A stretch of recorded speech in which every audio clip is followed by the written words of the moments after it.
Representing the business of boxing, ladies and gentlemen, let's hear it for Mr. Marty! Thank you. You're far too kind. Thank you very much. Ladies and gentlemen, members of the jury, members of the Road to Tape film crew, welcome to another episode, another edition of Road to Tape podcast with Manager Marty. I'm your host, Manager Marty. We need answers. If you are watching the replay of this live, I welcome you. Double salute to all of the members of the channel, supervisors of the Road to Tape film crew that's here live and live in color, participating in the live chat, and to those that are participating in the comments section below. I'm so excited to be here today. We definitely have to talk about Jaron Boots Ennis ducking Teofimo Lopez. I mean, there's so many different layers to this situation. And y'all know me. I'm going to give it to you real, uncut, raw. You're not going to find this nowhere else. I promise you. I promise you're not going to find it nowhere else. So this is what I'm going to ask you to do. Before you grab a seat, come on in. Come on in. Before you grab a seat, though, grab a plate because I have some food for thought that I want to serve you. But before we do that, as promised, we only going to spend just a few moments with our Town Watch check-in. Come on in. Now, look, this is our icebreaker now. This is how we start the show off. This is how we begin our live broadcast. I'm trying to make sure we can commit to this every show. But sometimes the air fryer get plugged up so early, we just have to go right in. But this is our Town Watch check-in. And just so you all know, this is one of the portions of the broadcast where everyone can participate and be engaged. Now, the reason why I call this a Town Watch check-in is because not only does it allow all of us to participate and engage with one another in the preliminary stages of our live broadcast, but it also allows us to be unified in the boxing community. Now, the Town Watch check-in is very simple. All you have to do, if you're here live and living color, is insert your geographical location in the chat. You can do either one, whether you want to acknowledge where you are born and raised or where you are located. So wherever you're from and where you reside now, in the city, in the state, in the country, in the island. If you're watching the replay of this live, you can also participate right now in the comment section below. And in exchange, I will publicly acknowledge your geographical location. Now, let me tell you this real quick and we're going to move on. The reason why I do this and the reason why I started this Town Watch check-in, or at least I call it the Town Watch check-in, is because just like we are from different geographical locations and just like we are from different walks of life, we all are from different walks of life, right? It's synonymous with us having different opinions and different perspectives on the topic at hand. However, with that, just like we're from different walks of life, just like we're from different geographical locations, we can still be unified in the sport of boxing. So that's why I started this Town Watch check-in, and here we go. I'm going to start it off first. I'm going to start it off first as the leader. We're going to go right in. We're going to go right in this morning. I'm so excited this morning. I'm representing two locations. Two of them. Arlington, Texas, stand up. Mansfield, Tarrant County, let's get it. By way of my hometown, the city of brotherly love, the great city of Philadelphia, known as Philly. We in the building. Come on, y'all, let's check on in. Come on, let's check on in the live chat. Let me see where we at. Jersey City is in the building. I see you. New Jersey's here. Come on, y'all, let's check on in. Let's check on in. Who else was here? Orlando, Florida. First one in the parking lot when I pulled up is in the building. I see you. Yeah, come on in. St. Kitts is here. I told y'all we have people from all over the world that watch the live broadcast, that participate and engage in the live chat, that watch the videos that I publish all over the world. We here now, representing the east side of Baltimore. Salute to my guy, Lucky. Hey, Lucky, I see you in Philly later on. Safe travels to Philly later on, Lucky. Yeah. London, England is here with us this morning. Come on, y'all, check on in. South Central is in the building. I see you. Can I get one more check-in? I promise you we won't be long. I promise you we won't be long. Can I get one more? We're going to start the show off right this morning. May I have one more live check-in? Just one. You know, I don't ask for much. Anybody from the West Coast in the building? Is Bill Haney here? Bill Haney's from the West Coast.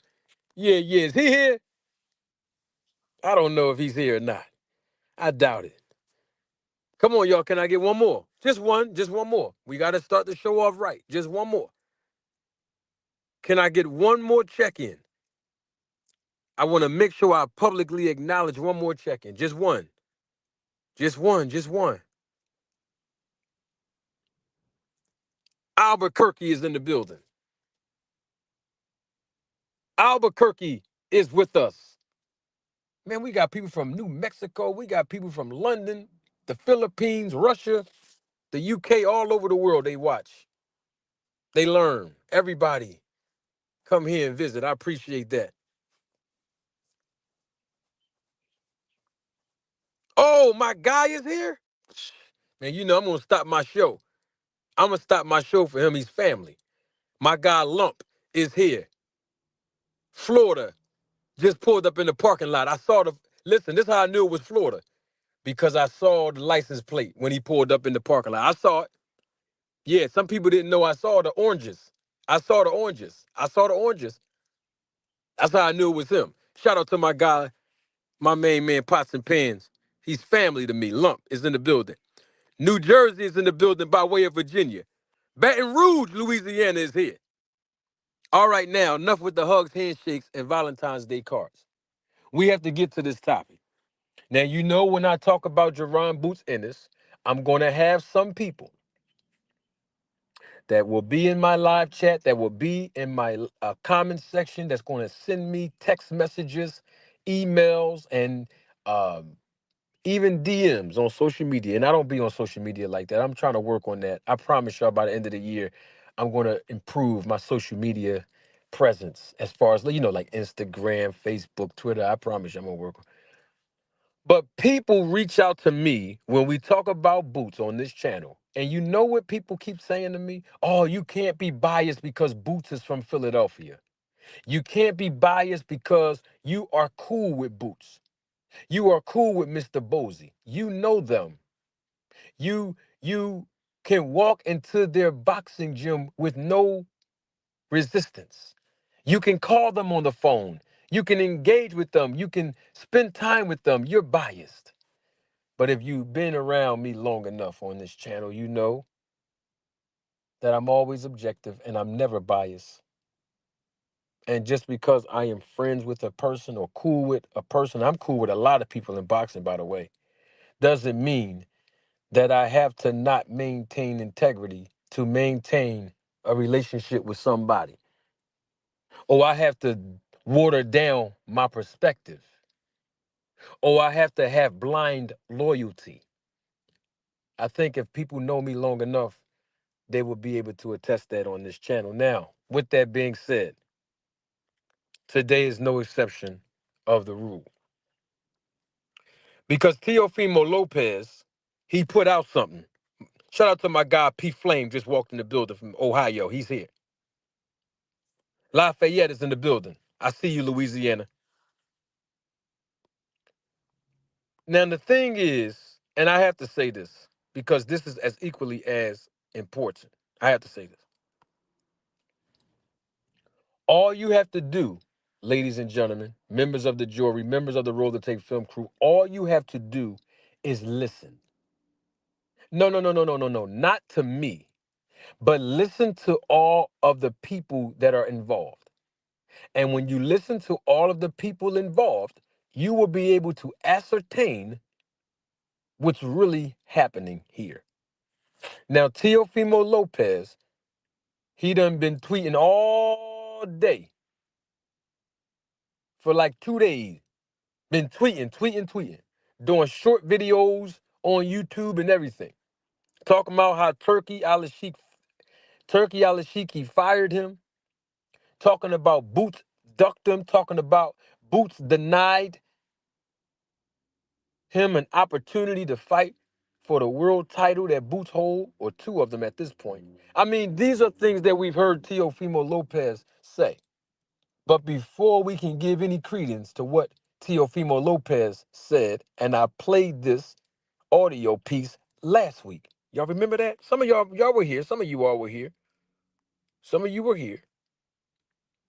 Some of you were here last week when I played the audio of Eddie Hearn talking about this subject matter. This is a week ago. And Eddie Hearn said, this is what he said when he was on the interview with Fight Hype. Eddie Hearn said that Turkey Al-Sheikh, what's his name? Turkey Al-Sheikh or Turley Al-Sheikhi? What's his name? Well, anyway, him. I'm just going to call him Turkey because he's on Turkey time anyway. I'm just going to call him Turkey because his name Turkey, right? Okay. I want to let everyone know this as well. Even though you can't see my face and you can only hear my voice, I am located in America. I want everybody to know that now, because if you go out to Saudi Arabia and you mention anything that's in disagreement with Turkey Al-Sheikh, they will lock you up and arrest you and charge you with a crime and leave you in prison in Saudi Arabia. I'm just telling you that right now. So I want everybody to know. I don't want nobody to mistake. I'm in America. And in America, we have this thing by law that's called freedom of speech. Yeah, it's one of the amendments. Yeah. No, I'm saying I don't want to go to jail. But all I'm trying to figure out is Turkey told Eddie Hearn. This is what Eddie said. Don't get mad at us. Turkey Al-Sheikh reached out to Eddie Hearn, right? And said to Eddie Hearn, I would like to see if I can throw you some money to be able to organize a fight between Jaron Boots Ennis and Teofimo Lopez. Okay? Eddie Hearn then said he reached out to Boots and said, Boots, Turkey throwing some money at us. He wanted to see you fight Teofimo Lopez. And he said that Boots said in response, okay, I'll fight him, but before I agree to the date, the term, the time to fight Teo, I would like to first explore becoming undisputed. In other words, is what's going on with the other two champions in my division. In other words, is Boots is basically saying there's more incentive for me fighting the other two champions in my division here at 147 so that I can unify and become undisputed in my division. Eddie Hearn's response to Boots, according to what he said in an interview, was, and I played the audio last week. Y'all can go on my channel. Not right now. Stay right there and don't move. Not don't do it now, please. I want you to stay right here. I'm trying to prove something. But later on, if you want to fact check me, it's in one of the lives from last week. Anyway, Eddie Hearn said, well, Mario Barrios is scheduled to fight Manny Pacquiao, and he would defend his title against Manny Pacquiao. Brian Norman Jr., as we all know at this point, he has a fight with Jin Sasaki. So basically, both of the world champions in the division already have pre-scheduled bouts. They have fights within the next 60 to 90 days, obviously. So we can't fight the world champions in your next fight as of now. According to Eddie Hearn, Boots agreed and said, all right, I'll fight Teofimo Lopez. Eddie Hearn says that they will negotiate on behalf of Jaron Boots Ennis to throw Teofimo Lopez, his words not mine, a boatload of money. Now, I'm going to stop right there. Fast forward to yesterday. Dan Raphael comes out, and I think he was on Fight Hype, and I meant to screenshot the the YouTube page where Dan Raphael was conducting the interview, so I can make sure that I'm accurate with my source. I think it was Fight Hype. Anyway, with that being said, though, um,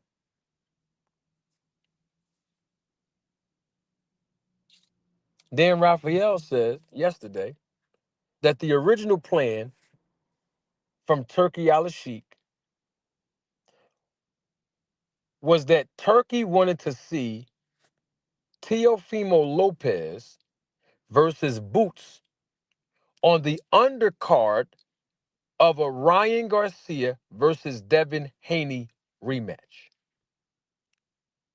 This was in hopes that Ryan Garcia would win against Rolly, in hopes that Devin Haney will win against Jose Ramirez, and of course in hopes that Teofimo Lopez will win against Arnold Barboza Jr. Obviously, Ryan Garcia lost against Rolly. Obviously, Devin Haney wins, even though his performance was lackluster. Obviously, Teofimo Lopez, he wins, but his performance was also lackluster. Devin Haney's performance was even more egregious and lackluster than Teo's, but both of their performances were whack. I mean, let's just call it for what it is. Now, with that being said, these are Dan Raphael's words now. He didn't use the word whack. I'm saying that. I'm translating that from my hood. Yeah, yeah, listen, I got audience members from the hood. They here. So that's why every now and then I will talk proper and say I have members of the inner city community that invest their time watching the live broadcast. And sometimes I just say, yeah, I got them ones from the streets. They here, they be watching. Yeah, I got them goons. They be watching the show. I have all types of audience members here. So that's why I have to cater to each and every last one of you. Now, with that being said, these are the words of Dan Raphael. But there's one thing that Dan Raphael said that perked my ears up in that interview that he did yesterday. And I wish I had the audio, or let me reframe that. I wish I had the capabilities of sharing the audio so that you all can hear it live. But the point is that Dan Raphael said that he spoke with Teofimo Lopez and his team, but he didn't get a chance to talk to Jaron Boots and his team, Eddie Hearn, or Jaron Boots and his father, Mr. Posey. So I'm just trying to figure out from Dan, how can you come out and say that Jaron Ennis ducked Tio when you never even talked to the Ennises or their representation to get their side of the events that occurred behind the scenes? You can't just take one side as a journalist. You can't take just one side as a content creator. You just can't take one side when you're a reporter because you are being biased. Now, why would Boots Ennis duck Tio? That's what I want. I'm still trying to figure that part out. Why would he duck Tio? I mean, Tio looked terrible against Arnold Barboza Jr., and I made this point last week. Teofimo Lopez, in my personal assessment, he has been looking lackluster in his last 4 performances. That's just my personal observation from knowing and judging and refereeing and understanding the sport of boxing, and as an amateur too, a long time ago.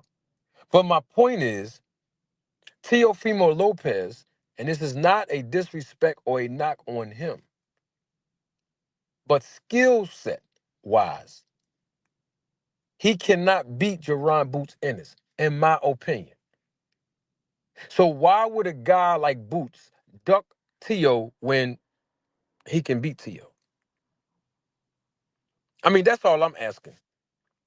Not only that, how is it a duck when Teofimo don't do 3 things? Teofimo Lopez don't bring the stars out.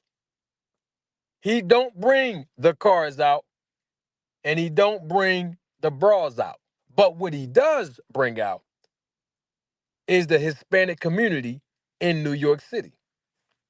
He does do that. And we have to give credit where it is due. But if you go back and look at the last 2 events that Jaron Boots Ennis had, and I'm talking about the last, matter of fact, you really can say 3. You can really say 3. You can make a case for 3. But I'm just going to go by the last 2. You can go by the last 3, but I'm going to go by the last 2. You can really go by the last 3. Matter of fact, we're going to go by the last 3. We're going to go by his last 3. Let's do that. Let's do Jaron Boots Ennis' last 3 events, his last 3 fights. Okay? Last three. Double salute to Jab Queen Boxing. She's a member of the channel, supervisor of the Road to Take film crew. Every now and then you have to rejoin as a member. So if you are a member of the channel, watching live and living color, you might need to rejoin because sometimes YouTube only allow you to, I don't know why they do this. If you have more than like 3 months of membership with the channel, for some odd reason, you have to refresh it and rejoin again. I don't know why, but that's what Jab Queen Boxing just did. So shout out to her. Thank you for your support and contribution, Jab Queen. Appreciate you. What I'm saying is, let's take Jaron Boots Ennis' last 3 events. I'm talking business now. Stay with me. You ain't gonna find this nowhere else. Jaron Boots Ennis fought in Philadelphia, his hometown, Wells Fargo Stadium. Okay? The Wells Fargo Center. That's the stadium. That's where the Philadelphia 76ers host their home basketball games, if you don't know that. He didn't do it once in 1 year. He actually did it twice within a matter of several months. And the first time he did big numbers. But the second time, when he fought, when he fought Karen, yeah, major, big numbers. He did more numbers than the first time he was at the Wells Fargo Center. Big numbers. I'm talking live gate when I say big numbers. I'm talking about almost a sold out crowd. Third performance, he goes to Atlantic City, Boardwalk Hall. Sold the place out. Thousands and thousands of people sold it out. I was at two of the last three. The point that I'm making is that Teofimo Lopez is not a step up in revenue. It's not a step up in competition. It's not a step up in compensation. So competition and compensation. That's the combination that I want to leave you all with. If Jaron Boots Ennis defeats Teofimo Lopez, people are going to criticize Boots.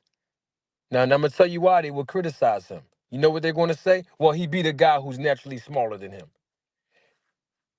Because Teofimo Lopez is not a 147 pounder, naturally speaking.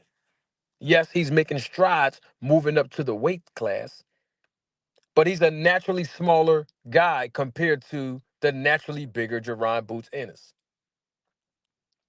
So as far as competition, he's going to get criticized if he even beats Teofimo Lopez. Let's get to compensation. Boots will make some good money fighting Teofimo, especially on the East Coast, particularly at like the Barclays Center, somewhere in New York City, where Boots is from Philly, Tio is from New York, right? Barclays Center is great.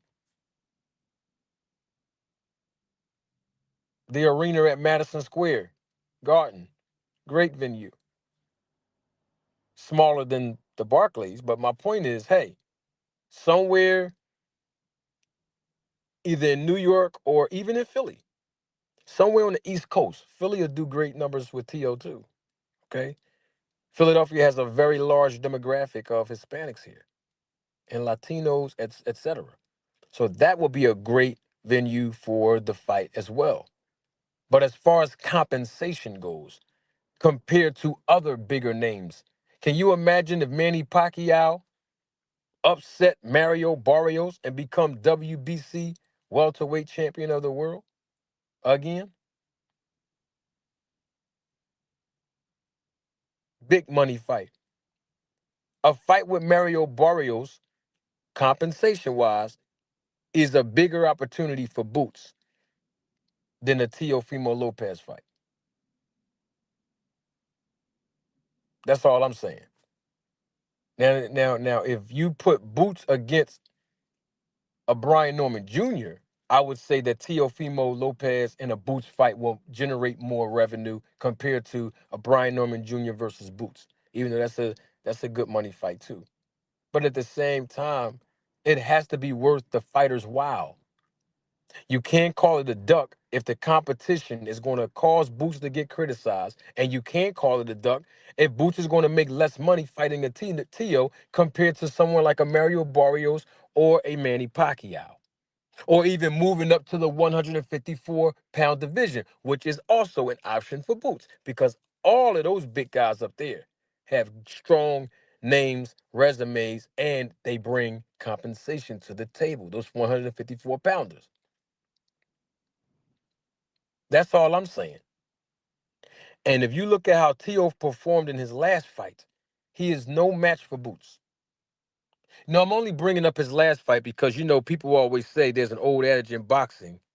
You're only as good as your last fight. Now, I don't subscribe to that adage on this channel. My adage is you're only as good as the team around you because good representation in this business is priceless. But we can go with the old adage for the sake of critics. If you're only as good as your last fight, Teofimo's last fight, he barely got the job done. I mean, Arnold Barboza Jr. is not a slouch, but at the same time, he's not one of those fighters where you would expect him to knock out Tio or dominate a Teofimo Lopez. I mean, I'm just calling it what it is. And so if you can't expect him to do any of those things to Teofimo Lopez, then what makes you think that Boots wouldn't be able to dominate Teofimo Lopez or hurt Teofimo Lopez, or I'm not gonna say knock out, but definitely at least knock him down. I mean, you've seen what Sandor Martin did to Teofimo Lopez, knocked him down. And you've seen what Cambosos did to Teofimo Lopez, knocked him down. You mean to tell me Boots won't be able to knock him down? I'm talking about, when I say knock him down, I mean physically knock him down. Double salute to Miss Barbara D. She's a member of the channel, supervisor of the Road to Take film crew. Thank you for your contribution and your support to the channel. Miss Barbara D says this in the super chat. Manager Marty, you make a lot of sense. Everything is not always a duck. Thank you, Miss Barbara D. Everything is not always a duck. If there are two parties that are negotiating, and somewhere in the interim of the negotiations, things fall through because the two parties or more are not seeing eye to eye, doesn't necessarily mean it's a duck. It's only a duck when you're not seeing eye to eye because a fighter or their representation is overpricing themselves, outpricing themselves, and making unrealistic demands, like Brian Norman Jr. and his representation when it comes to Jaron Boots Ennis. That's just an example. So no, Teofimo Lopez is not a threat to Boots. And Tio is out of pocket for crashing out saying that Boots ducked him, when Tio knows that that's not the case. I mean, Teofimo Lopez is the much naturally smaller guy. So Boots wouldn't get no credit for that. The same people that criticized Boots when he fought Karen, a guy who is in the same weight division as Boots, is going to definitely have the opportunity to criticize Boots if he fight and even beat Teofimo Lopez. For the same reason why people are criticizing Tank Davis. You remember Tim Bradley said, man, Tank Davis, all he does is fight smaller guys and make them come up to his weight. I remember that. Or what about what Devin Haney does when he fights naturally smaller guys? Now, his opponents are overmatched. You know what I mean? But I'm just using it as a reference. The boxing community don't give a lot of credence to fighters that dominate naturally smaller fighters. This is why we have weight classes. And we can't pick and choose. I mean, look at Romain Villa. Romain Villa, natural 147-pound fighter. And Romain is a big guy. And you've seen what Boots did to him, a naturally big guy. So imagine what he'll do to a naturally smaller guy in Teofimo Lopez. And that's not to diminish Tio and his skill set. But it's not a duck. The reason why Teofimo's name came up in the first place, let's be clear on this, is because there are other two fights that would not be available for Jaron Boots Ennis. And I'm talking about the two fights where both fighters maintain a title and they hold a championship belt in the same division. Mario Barrios and Brian Norman Jr. So now, Eddie Hearn, the promoter, Jaron Boots Ennis, his dad Bozy, they have to think outside the box now to be creative, to keep Boots active, okay? We're talking activity here, to keep the young man active.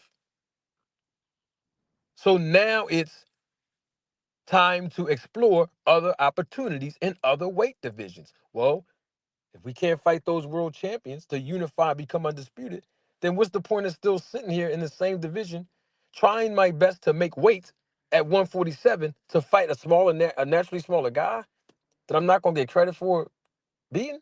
I mean, these are the thought processes that Boots have. I'm not speaking for Boots. I don't, one thing about me, I don't speak to the people involved in any of the topics that I talk about publicly. I wait until after I give my assessment so that I won't be influenced by what they say and what they're doing and how they're feeling. I want to be independent in my thinking, as I always am, and give you all authenticity and pure perspective when I come on my show to give you education and entertainment. So I'll wait until after I give my perspective publicly, and then I might go back and talk to the fighters or representatives that are in the business and sport of boxing after the fact. And on a personal level, if I really want to know something. Now, if it's something that I need to know to give an update to all of you, yes, those are the circumstances where I'll reach out. But at the end of the day, I want you all to have a pure, authentic perspective from me.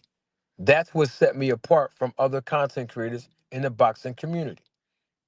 I'm not going off of hearsay in the report that I'm reading. We got to deal with the facts at hand. So that's all I'm saying. That's all I'm saying. The only reason why T.O.'s name even came up was because he was an alternative. He was a stepping stone. He was just something that Turkey wanted to see as a form of entertainment. This wasn't going to drive Boots' career to the next level. How was him fighting T.O. going to advance his career? So if it's not going to advance his career, how can you call it ducking? There's no incentive for him fighting Teofimo Lopez. I mean, that's just the reality of it. I mean, that's good for Turkey Al Sheikh to throw some money to see entertainment for his country. And I say his country because Eddie Hearn said in that same interview that um, the fight between Boots and Teofimo, if it happened, it would take place in Saudi Arabia. That's all I'm saying. You see, because you got Devin Haney now a part of the sweepstakes, and we're going to get to that in a few seconds. Devin Haney fought in his last fight at a catchweight. And now it is being reported from Dan Raphael, same interview that I'm talking about that he did yesterday, right after he talked about the Boots versus T.O. situation. He then trans he then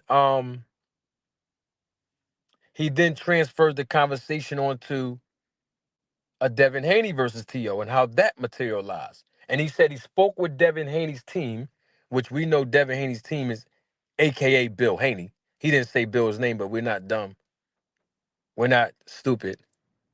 We know what time it is. And he got the narrative from Bill. And he said that Devin Haney's team told him, and I quote, "We ready to sign on the dotted line to fight Teofimo Lopez anytime, anywhere. We're ready. Let's go." Now, Dan Raphael never confirmed that he confirmed that information with Teofimo Lopez's team. You see what I'm saying? All of this one-sided reporting. I'm not here to diminish the skills or the work ethic of Dan Raphael, but we have to keep it real.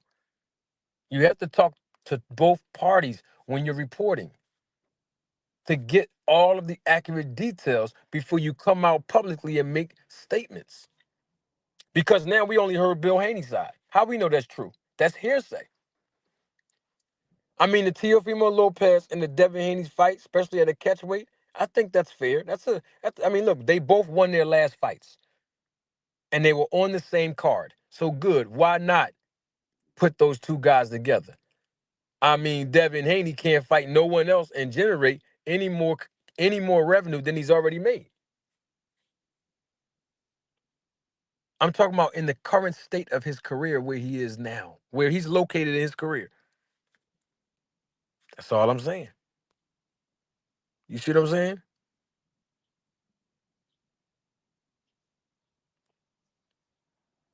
So who that? Who that? Who that? Our Era Productions? Yeah, yeah, yeah. Yeah, that's true. 2300 Arena in Philly. South Philly to be exact. But that's all I'm saying. Now Devin Haney's in the sweepstakes. It's a good fight for both of those guys, Tio and Devin. They were on the same card, so the same audience was exposed to both of their last fights on the zone and live. Okay? So sure, why not? Why not allow both of them two guys to compete against each other? It's a good money fight. Sure. So we shall see. But I'm gonna tell you right now, Boots did not duck Teofimo Lopez.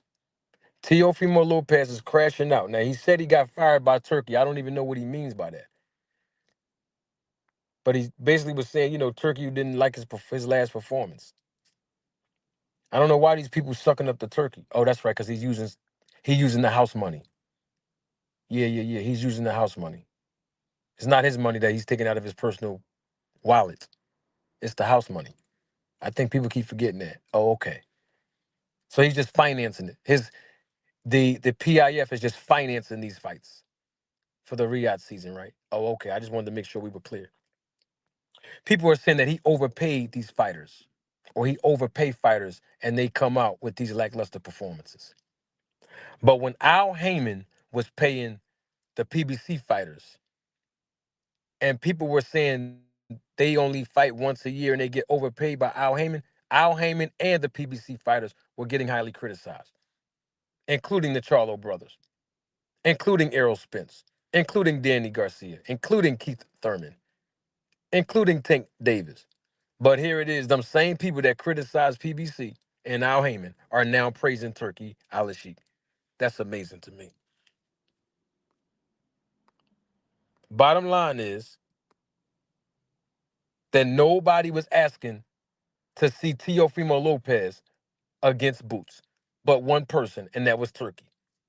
The same Turkey that was asking for Boots to go over there to another country and fight a guy who just fought Israel Madrimov. Y'all remember that? And everybody kept saying Boots was ducking him because Turkey wanted to see the fight. And now we see this same movie playing out again. Nobody ain't put no evidence out. This is all hearsay. And as I always mention to you, and I'll mention it to you again, hearsay is heresy. Where is the paperwork? If the man ducked, prove it. If Boots ducked T.O., put the evidence out there now. Dan Raphael didn't even speak to Boots, his dad, Eddie Hearn, or the team to confirm that information. But he went out in that interview and talked about how Boots denied T.O. a fight. We need answers.